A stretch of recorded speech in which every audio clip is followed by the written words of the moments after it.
কৃষ্ণের মৃত্যুর বাহ্যিক কারণ ছিল জরা নামক এক ব্যাধের তীর। মহাভারতে বর্ণনা অনুযায়ী কুরুক্ষেত্র যুদ্ধের পর দীর্ঘকাল অতিবাহিত হয়। যাদব বংশ কৃষ্ণের বংশধর সমৃদ্ধি লাভ করে, কিন্তু ধীরে ধীরে অহংকারী ও নৈতিকতাহীন হয়ে পড়ে। ঋষির প্রতি তাদের অসম্মানজনক আচরণের ফলে ঋষিরা তাদের ধ্বংসের অভিশাপ দেন। এই অভিশাপের ফলে যাদবদের মধ্যে এক ভয়াবহ যুদ্ধ হয় এবং তারা মদ্যপানে মত্ত হয়ে একে অপরের বিরুদ্ধে অস্ত্র ধারণ করে এবং প্রায় সকলেই নিহত হয়। এরকম ঘটনাতে কৃষ্ণের মনে গভীর বেদনা সৃষ্টি হয় এবং তিনি বুঝতে পারেন যে তার পার্থিব লীলার সময় সমাপ্তির দিকে। একদিন কৃষ্ণ প্রভাসতীর্থে এক নির্জন স্থানে বিশ্রাম করছিলেন। সেই সময় জরা নামক এক ব্যাধ ভুল করে কৃষ্ণের পায়ের পাতাকে হরিণ ভেবে তীর নিক্ষেপ করে, আর তীরটি কৃষ্ণের বাম পায়ে বিদ্ধ হয়।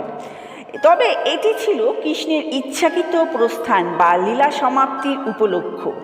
কৃষ্ণের মৃত্যু কেবল একটি দুর্ঘটনা বা শারীরিক সমাপ্তি ছিল না, এর গভীর আধ্যাত্মিক তাৎপর্যও রয়েছে।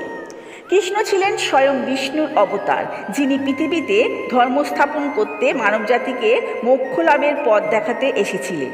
তার পৃথিবীতে থাকার একটি নির্দিষ্ট উদ্দেশ্য ছিল, যা কুরুক্ষেত্র যুদ্ধের মাধ্যমে পূর্ণতা লাভ করে।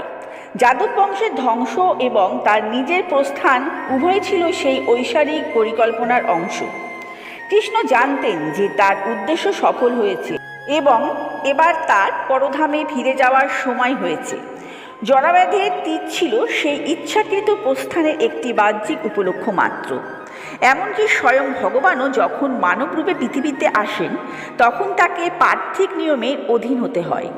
কৃষ্ণের প্রস্থান আমাদের শেখায় যে জীবন এবং মৃত্যু একটি অবিচ্ছেদ্য চক্র এবং আত্মাকে তার উৎস পরমাত্মার কাছে ফিরে যেতে হয়।